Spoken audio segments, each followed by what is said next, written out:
Entrevista Venevisión. Líder en opinión. Por tu canal independiente, Venevisión. Ramón Guillermo Aveledo nos acompaña hoy en Entrevista Venevisión. Es el secretario ejecutivo de la Mesa de la Unidad Democrática. Estamos en un momento adecuado para que usted haga un balance sobre lo que ocurrió en el contraste el domingo y el lunes, las inscripciones presidenciales ante el Consejo Nacional Electoral. Gracias por la invitación, estoy encantado de estar aquí y encantado de venir en este momento. Yo creo que vivimos un gran momento en la campaña, creo que la democracia venezolana está demostrando vitalidad, que por encima de todos los problemas que puedan existir, hay una natural vocación, una fuerza en la ciudadanía, en el pueblo, que apunta hacia resolver las cosas, resolver las diferencias con sensatez, con juicio, como decimos venezolanamente, por las buenas. Los actos, el del día domingo y el del día lunes, no solo son demostración de la fuerza, de la vitalidad y de las estrategias de ambas campañas, la campaña de Enrique Capriles Radonsky y de la campaña del actual presidente de la República, sino además también reflejo de lo que cada uno representa como alternativa. Enrique Capriles llegó allí después de un recorrido de más de 10 kilómetros en una caminata muy concurrida a distintos lugares de la ciudad, presentó su candidatura ante el CNE y antes había pronunciado ante la gente que está allí un discurso corto que iba dirigido principalmente a los valores y a sus compromisos, el principal de los cuales es unir a Venezuela. Para lo cual fue presentado por Erika de la Vega, que es una figura joven, una figura de los medios de comunicación, que viene pues de eso, del país joven, del país que viene. Y yo creo que eso es interesante. Ese fue el acto del país que va a ser. Permítame el inciso antes de que continúe, pero ante los sectores que han criticado el tipo de discurso, la duración, la calidad de la oratoria, el hecho de que incluso estuvieran artistas y no políticos en esa tarima, ¿qué respondería un activista político de trayectoria que tiene usted? Pues yo creo que más bien es una ventaja, porque un contraste muy interesante es un discurso corto que está centrado en que, uno, en valores, qué valores representamos, y dos, en compromisos concretos, frente a un discurso larguísimo, básicamente repetido, en el que se nos vuelve a prometer lo que tenemos 14 años oyendo, y un discurso que la primera reacción fue la de sus mismos seguidores allí, que empezaron a dejar la plaza, bueno, porque era un fastidio, y yo creo que ahí tenemos, yo creo que más bien una ventaja.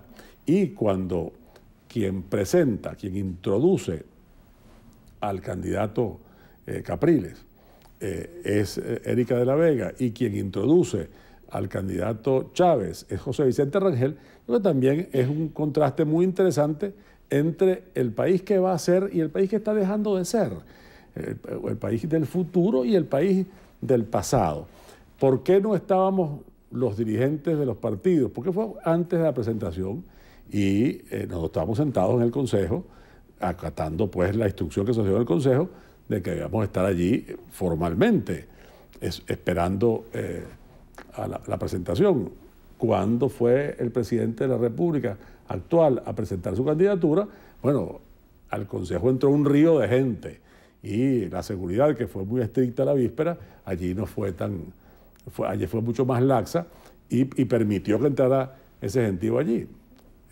Nuestro candidato es el candidato y por eso él ocupaba la tarima, porque toda atención está puesta en él y no hay ninguna competencia sucesoral para, digamos, asomarse en la tarima y compartir espacios con el candidato. Aveledo, falta muy poco para el 1 de julio, la fecha de inicio formal de la campaña. En este momento, huracán del progreso, a razón de 2 estados por día. Capriles da una tercera vuelta al país.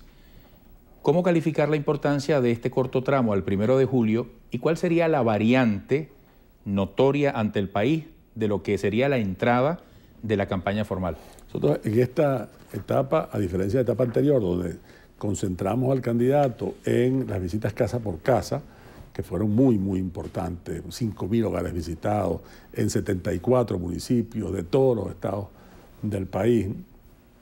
Ahora estamos ya en actos de calle y son 2 por día. Hoy acabamos de ver en el noticiero la intervención del candidato en Cumaná, esta tarde estará en Maracay.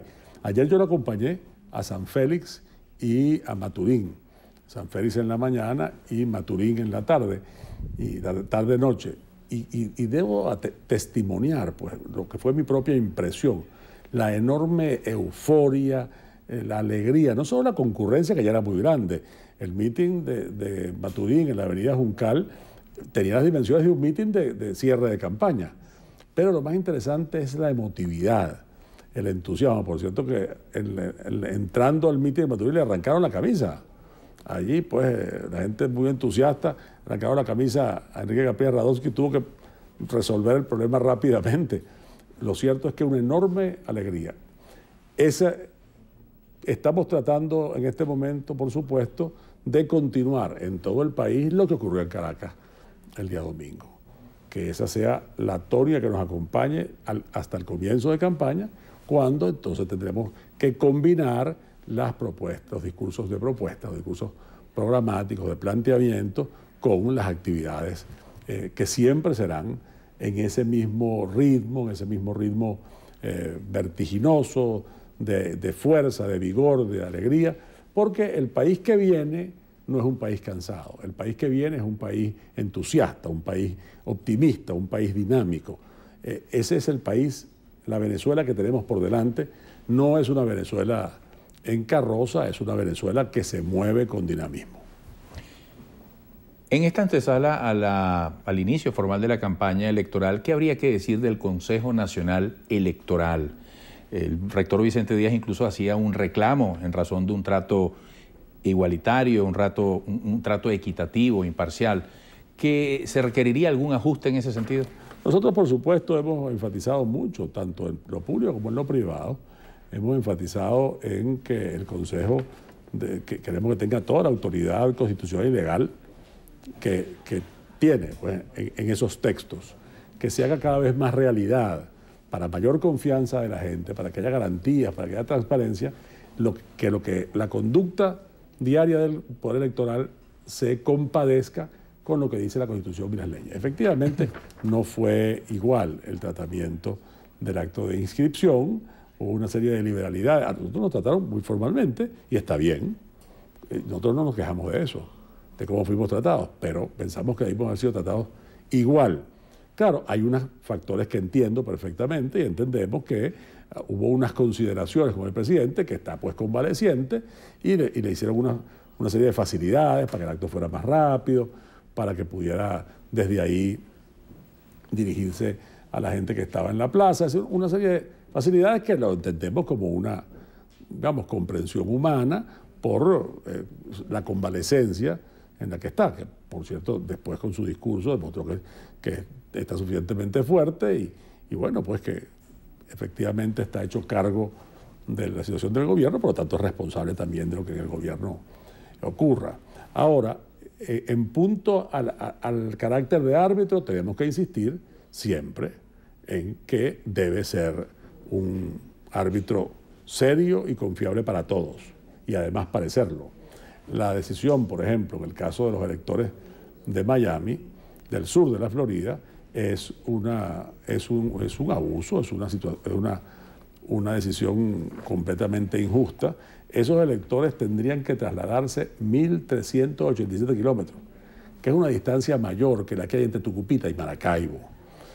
Si a los electores de Tucupita los obligaran a votar en Maracaibo, que sería un equivalente, pues son venezolanos que tienen derecho a votar y que están inscritos, esos electores tendrían que viajar para llegar a Maracaibo 150 kilómetros menos de lo que tienen que viajar los votantes de Miami para llegar a la ciudad de Nueva Orleans.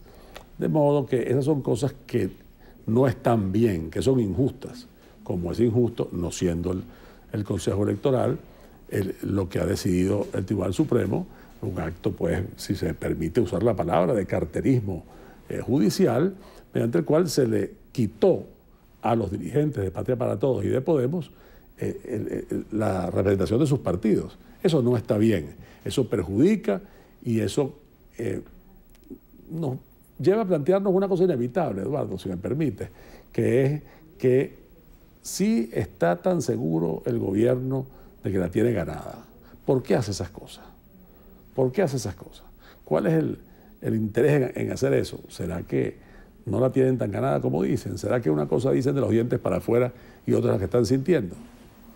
Vamos en la próxima parte a reiterar una pregunta hecha muchísimas veces en torno al 7 de octubre y el final de la jornada, una vez que se cuenten los votos y se diga al país quién ganó.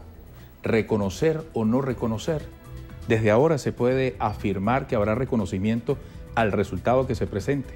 Depende de algo, está condicionada la respuesta. Lo sabremos al regreso. Sí, cómo no.